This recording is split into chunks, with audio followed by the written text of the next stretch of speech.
ലോകത്തിലെ ഏറ്റവും വേഗതയേറിയ സൂപ്പർസോണിക് ക്രൂയിസ് മിസൈൽ സ്വന്തമാക്കാൻ ഇപ്പോൾ ഏഷ്യൻ രാജ്യങ്ങളുടെ ഒരു പട തന്നെ ഇന്ത്യക്ക് മുന്നിലെത്തിയിരിക്കുകയാണ്.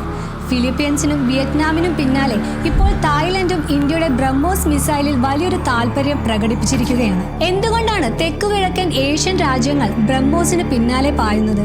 അറബ് രാജ്യങ്ങളും ലാറ്റിൻ അമേരിക്കൻ രാജ്യങ്ങളും ഈ പട്ടികയിലുണ്ട്. ഇന്ത്യയുടെ പ്രതിരോധ കയറ്റുമതിയിൽ ഈ മിസൈൽ എങ്ങനെ ഒരു ഗെയിം ചേഞ്ചർ ആകുന്നു? നമുക്ക് നോക്കാം. തായ്ലൻഡിന്റെ നീക്കം. മലേഷ്യ ആസ്ഥാനമാക്കിയുള്ള ഡിഫൻസ് സെക്യൂരിറ്റി ഏഷ്യയുടെ റിപ്പോർട്ട് പ്രകാരം തായ്ലൻഡ് തങ്ങളുടെ തീരദേശ സുരക്ഷ ശക്തമാക്കുന്നതിനായി ബ്രഹ്മോസിന്റെ ആന്റി ഷിപ്പ് മിസൈലുകളെയാണ് ലക്ഷ്യം വെക്കുന്നത്. ആൻഡമാൻ കടലിലും തായ്ലൻഡ് ഉൾക്കടലിലും തങ്ങളുടെ നാവിക കരുത്ത് വർദ്ധിപ്പിക്കാൻ ബ്രഹ്മോസ് മികച്ച ഓപ്ഷനാണെന്ന് അവർ വിലയിരുത്തുന്നു. കഴിഞ്ഞ ജൂണിൽ നടന്ന ഇന്ത്യ തായ്ലൻഡ് ഡിഫൻസ് ഡയലോഗിന് ശേഷമാണ് ഈ നീക്കം ശക്തമായത്. ഫിലിപ്പീൻസ് ആദ്യത്തെ വിദേശ ഉപഭോക്താവ്. ബ്രഹ്മോസ് മിസൈൽ ആദ്യമായി വാങ്ങിയ രാജ്യം ഫിലിപ്പീൻസ് ആണ്.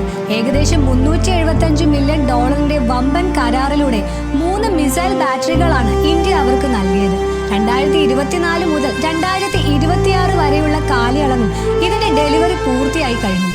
ദക്ഷിണ ചൈന കടലിൽ ചൈനയെ പ്രതിരോധിക്കാൻ ഫിലിപ്പീൻസ് ലഭിച്ച ഒരു ഏറ്റവും വലിയ കരുത്താണ് ബ്രഹ്മോസ്. വിയറ്റ്നാമുമായുള്ള ബ്രഹ്മോസ് കരാർ ഇപ്പോൾ അവസാന ഘട്ടത്തിലാണ്. ബ്രഹ്മോസ് എയറോസ്പേസ് സിഇഒ തന്നെ ഇക്കാര്യം സ്ഥിരീകരിച്ചിട്ടുണ്ട്.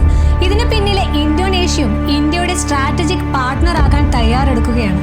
പ്രധാനമന്ത്രി നരേന്ദ്രമോദിയുടെ സന്ദർശനത്തോടെ ഈ ചർച്ചകൾ വലിയ വേഗത കൈവരിച്ചു. ഒന്നിലധികം ബ്രഹ്മോസ് ബാറ്ററികൾ വാങ്ങാനാണ് ഇന്തോനേഷ്യ ലക്ഷ്യമിടുന്നത്. ഗൾഫ് രാജ്യങ്ങളിലേക്ക് ബ്രഹ്മോസ് കുതിക്കുന്നു. ഏഷ്യയ്ക്ക് പുറമെ മിഡിൽ ഈസ്റ്റിലും ബ്രഹ്മോസിന് ആവശ്യക്കാർ ഏറുകയാണ്. യുണൈറ്റഡ് അറബ് എമിറേറ്റ്സ് ഇപ്പോൾ ഇന്ത്യയുമായി പ്രാഥമിക ചർച്ചകൾ നടത്തിക്കഴിഞ്ഞു. UAE ബ്രഹ്മോസ് വാങ്ങുകയാണെങ്കിൽ ഗൾഫ് മേഖലയിലേക്ക് ഇത് മിസൈൽ കയറ്റുമതി ചെയ്യുന്ന ആദ്യ സംരംഭമായി അത് മാറും. സൗദി അറേബ്യയും ഈ മിസൈലിനായി ഇന്ത്യയെ സമീപിച്ചിട്ടുണ്ട് എന്നാണ് റിപ്പോർട്ടുകൾ. ബ്രഹ്മോസ് ഇത്ര പവർഫുൾ ആകുന്നത് എന്തുകൊണ്ടാണ് ലോകരാഷ്ട്രങ്ങൾ അമേരിക്കൻ മിസൈലുകളെക്കാൾ ബ്രഹ്മോസിനെ ഇഷ്ടപ്പെടുന്നത്? സ്പീഡ്. ശബ്ദത്തേക്കാൾ 3 ഇരട്ടി വേഗത.